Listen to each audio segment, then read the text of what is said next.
Welcome to Cruelty Squad, a dystopian shooter where Wall Street meets psychedelic horror. Think corporate assassins in a fever dream. With body horror mechanics and a twisted stock market, this insane masterpiece awaits. Let's begin. The game's satirical take on corporate culture and capitalism echoes existentialist critiques of systems that strip individuals of autonomy and reduce them to mere cogs in a machine. The grotesque exaggeration of corporate practices serves as a metaphor for the existential struggle to find meaning in a world dominated by profit-driven motives. The game's art style is a deliberate assault on your retinas. Imagine if Windows 95 had a fever dream after binge-watching the cyberpunk anime.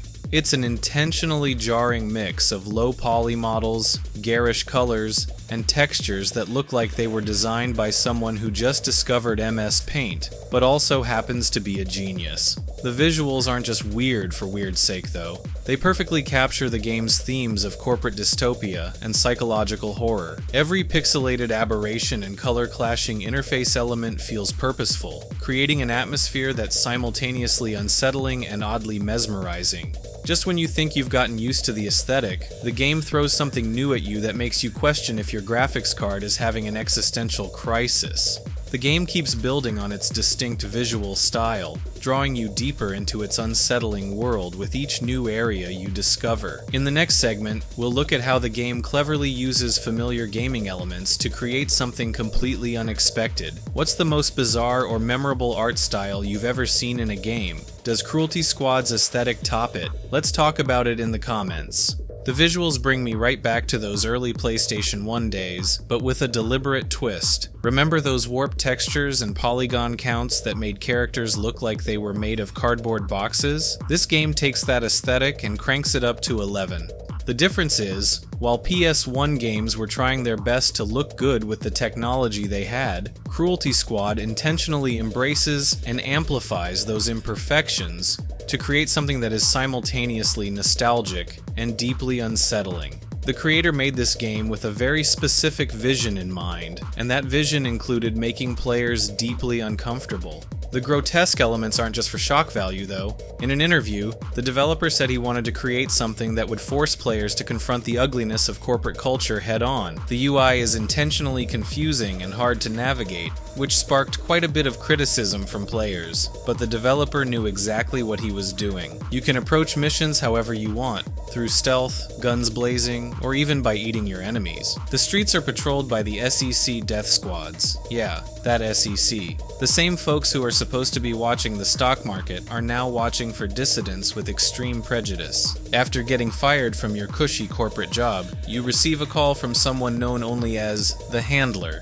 They've got work for you, assuming you don't mind getting your hands dirty. You're living the millennial dream, murdering corporate executives to scrape together a down payment for a house. Your character isn't climbing the corporate ladder, they're kicking it down and selling the rungs. Every mission showcases the ultra-wealthy treating people like balance sheet items. You'll assassinate CEOs who literally calculate employee deaths as acceptable losses for their profit margins. The game doesn't just tell you life is cheap, it shows you through mechanics like the organ market, where you can literally trade human body parts like stocks. It's dark comedy at its finest, turning real-world corporate callousness up to 11 until it becomes absurdly horrifying.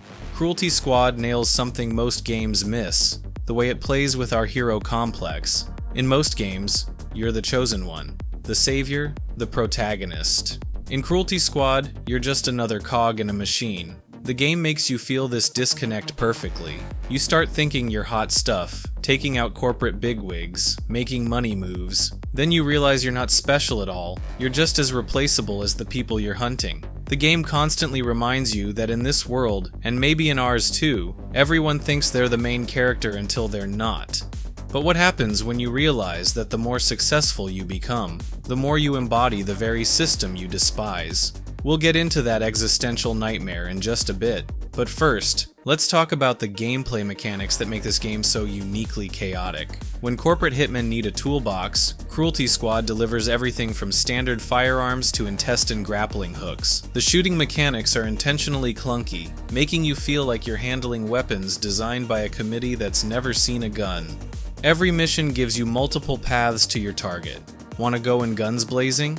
Sure, just remember the security teams hit harder than your quarterly review. Prefer the stealth approach? Stick to the shadows and use the environment to your advantage. The guards might be deadly, but their AI has the awareness of a corporate middle manager before coffee. The health system is where things get really interesting. You start with basic options, like med kits and vending machine snacks, but eventually unlock the ability to literally eat your enemies. Nothing says corporate survival like turning your targets into lunch. Just watch out for those performance-enhancing pills scattered around. They're about as reliable as quarterly profit projections. The game's upgrade system lets you enhance your character with various implants. Each one comes with benefits and drawbacks, similar to accepting a promotion that doubles your workload. Want better jumping abilities? Cool. Now you've got an exoskeleton that might randomly malfunction and send you flying into the ceiling. The real fun comes from experimenting with these tools in ways the developers probably never imagined. You might start a mission planning to go in quiet with your ladder, but end up turning it into a physics-based weapon when things go sideways. The interface feels deliberately clunky,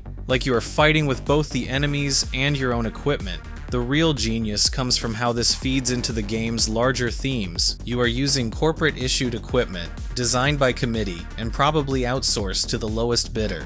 You are not some elite operator with cutting-edge gear. You are just another disposable asset trying to survive with subpar tools. Want to master this system? You will need to develop muscle memory for actions that intentionally feel wrong. Standard FPS skills will not help you here. The game forces you to unlearn decades of shooter habits and adapt to its bizarre rule set. Once you get the hang of it, there is this weird satisfaction in making this intentionally broken system work for you. Stealth in this game isn't your typical sneaking experience. The second you're spotted, you'll watch your health bar drain faster than your bank account after a Steam sale. The game takes pride in crushing your spirit. Forget tutorials. Cruelty Squad throws you into the deep end and watches you drown. Good luck figuring out which button does what. The first hour feels like trying to play piano with boxing gloves on while someone is actively setting the piano on fire. Your first mission briefing might as well be written in hieroglyphics. You will die. A lot.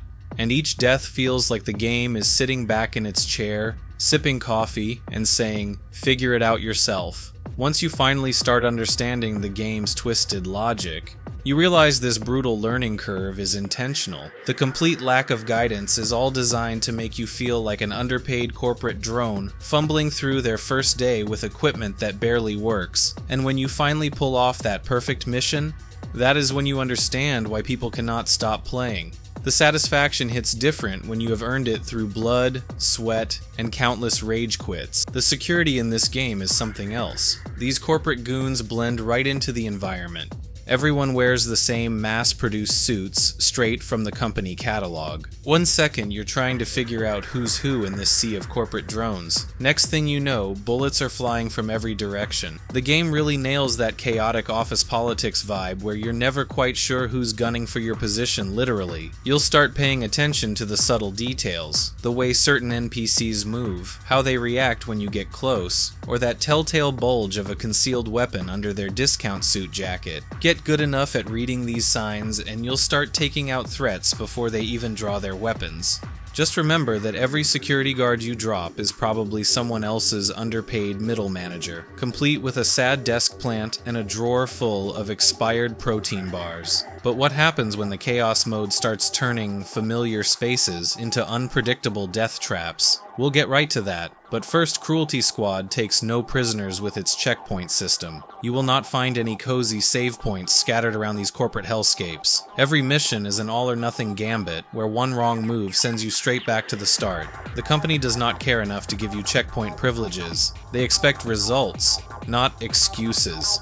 When you succeed, it is because you earned it through pure skill and determination, not because the game held your hand. Instead of traditional difficulty settings, the game actually tracks how many times you die and adjusts enemy damage accordingly. The more you fail, the more forgiving the game becomes. The best part? Once you start improving, the game notices. Those enemies start hitting harder again, ramping up the challenge as you prove yourself worthy. Now let's talk about fishing in this corporate hellscape. You're not just catching regular fish though. These mutated abominations look like they've been marinating in toxic waste for generations. Every catch feels like you're pulling up some eldritch horror that probably has more teeth than a shark convention. The developers took corporate architecture and cranked it up to 11, creating spaces that shouldn't exist, but somehow make perfect sense in this twisted universe. Then there's Chaos Mode. It takes everything wild about this game and cranks it to 11. Beyond shuffling the levels around, this mode transforms familiar spaces into unpredictable death traps. Every run becomes a fresh nightmare where your usual strategies might get you killed. The randomization affects everything: enemy placement, item locations, even those weird architectural quirks that define the game. One run might have you infiltrating a corporate headquarters through the ceiling, the next could start you in the basement with twice the security force hunting you down. What makes this mode really special is how it handles target placement. Instead of just moving them around, the game adds extra objectives that completely change your approach. You might start a mission planning to take out one CEO, only to discover 3 more high-value targets scattered throughout the building. Each additional target exponentially increases both the challenge and the potential payoff. And you need to watch this video, The Erdtree Dilemma: Why Hard Games Lose Their Charm. And remember, seek to learn, not judge.